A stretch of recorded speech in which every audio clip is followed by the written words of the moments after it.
കേന്ദ്ര ആഭ്യന്തരമന്ത്രി അമിത്ഷായുടെ അംബേദ്കർ പരാമർശവുമായി ബന്ധപ്പെട്ട് പാർലമെന്റ് വളപ്പിലുണ്ടായ സംഘർഷത്തിൽ രാഹുൽ ഗാന്ധി മാരകമായ ആക്രമണം നടത്തിയെന്നാണ് BJPക്കാർ ഇപ്പോഴും പറയുന്നത്.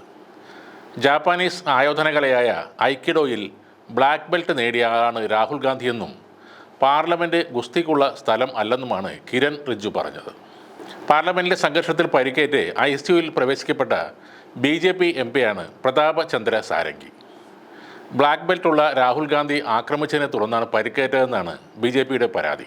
മുൻ കേന്ദ്ര സഹമന്ത്രി കൂടിയാണ് ഒറീഷയിൽ നിന്നുള്ള MP-യായ സാരംഗി. 2019 മൃഗസംരക്ഷണം, ക്ഷീരോത്പാദനം, മത്സ്യബന്ധനം, ചെറുകിട ഇടത്തരം സംരംഭങ്ങൾ എന്നീ വകുപ്പുകളിലെ ചുമതലയുള്ള സഹമന്ത്രിയായിരുന്നു പ്രതാപ് ചന്ദ്ര സാരംഗി. ഒഡീഷയിലെ ബാലസോറിൽ നിന്നുള്ള MP-യായ അദ്ദേഹം BJPയുടെ ദേശീയ എക്സിക്യൂട്ടീവ് അംഗം കൂടിയാണ്. ഇത് മാത്രമല്ല അദ്ദേഹത്തിൻ്റെ വിശേഷതകൾ. 1999 ഓസ്ട്രേലിയൻ ക്രിസ്ത്യൻ മിഷണറി ഗ്രഹാം സ്റ്റെയിൻസിനെയും 2 മക്കളെയും ഒഡീഷയിലെ മനോഹർപൂർ കിയോഞ്ചർ ഗ്രാമത്തിൽ സ്റ്റേഷൻ വാഗണിൽ ഉറങ്ങിക്കിടക്കുന്നതിനിടെ ബജരംഗ് ദളിൻ്റെ ഒരു സംഘം ചുട്ടുകൊന്നത് രാജ്യമാകെ ചർച്ച ചെയ്യപ്പെട്ട ഒരു സംഭവമാണ്. ഈ സംഭവം നടക്കുമ്പോൾ ബജരംഗ് ദളിൻ്റെ തലവനായിരുന്നു പ്രതാപ് സാരംഗി. അയാൾ അറിയാതെ ഒഡീഷയിൽ ബജരംഗ് ദൾ ഒരു നീക്കം പോലും നടത്തില്ല.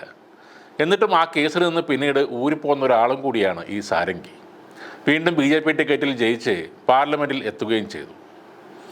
2002 ബജരംഗ് ദൾ അടക്കമുള്ള ഹിന്ദു വലതുപക്ഷ ഗ്രൂപ്പുകൾ ഒഡീഷ നിയമസഭ ആക്രമിച്ചതിനെ തുടർന്നുണ്ടായ കലാപത്തിന് പിന്നിലും ഇയാളുണ്ടായിരുന്നു. അന്ന് സാരംഗി അറസ്റ്റിലാവുകയും ചെയ്തു. കലാപം, ആക്രമണം, പൊതുസ്വത്ത് നശിപ്പിക്കൽ തുടങ്ങിയ കുറ്റങ്ങൾ ചുമത്തിയാണ് ഒഡീഷ പോലീസ് അറസ്റ്റ് ചെയ്തത്.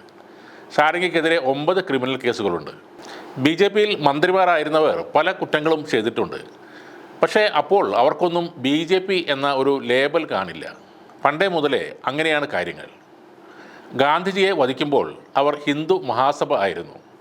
ബാബറി മസ്ജിദ് തകർക്കുമ്പോൾ അവർ വിശ്വ ഹിന്ദു പരിഷത്തായിരുന്നു.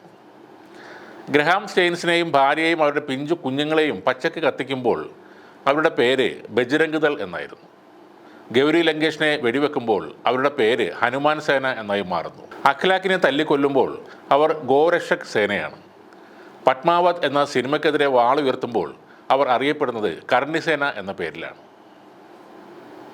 നമ്മുടെ കേരളത്തിലും മിന്നൽ മുരളിയുടെ ലൊക്കേഷനിലെ സെറ്റ് തകർക്കുമ്പോൾ അവർ രാഷ്ട്രീയ ബജരംഗ് ദൾ എന്ന പേരിലാണ് അറിയപ്പെട്ടത്.